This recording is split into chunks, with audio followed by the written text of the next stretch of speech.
Following the North American leaders' summit earlier this month, Mexico and the US pledged to deepen collaboration on migration. Mexico had already agreed back in the fall to accept Venezuelan migrants deported from the US after crossing the border illegally in an expansion of the pandemic measure Title 42. At the same time, the US agreed to accept more Venezuelan migrants who apply legally from abroad.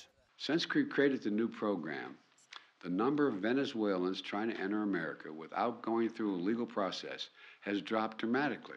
Today, I'm announcing that my administration is going to expand the parole program for people not only from Venezuela, but from Cuba, Nicaragua, and Haiti. While the US will now accept more migrants from those countries who apply legally, Cubans, Nicaraguans and Haitians who cross the border illegally are now being returned to Mexico, a decision that has disappointed some migrant aid organizations. It is using a Trumpist strategy. Title 42 is using it and expanding it to be able to expel up to 30,000 refugees and migrants per month.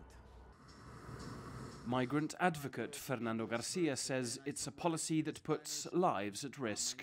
Biden is sending migrants and refugees and families to Mexico, which is a very violent place. Mexico don't have the capacity to protect its own nationals in Mexico, much less 30,000 migrants per month. So I think it's going to be a disaster.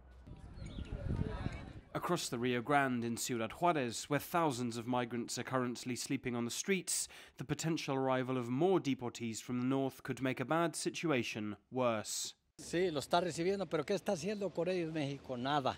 Mexico is receiving them, but what is Mexico doing for them? Nothing. They have no shelters. These people haven't eaten in days. I see this as a terrible problem. Esto yo lo veo muy mal. However, not everyone sees the influx as a negative, as long as Mexico makes the most of the workforce potential. If these people are given work visas in Mexico, it will definitely help a lot.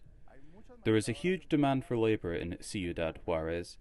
There are many factories and very few people, so it might be very good for us.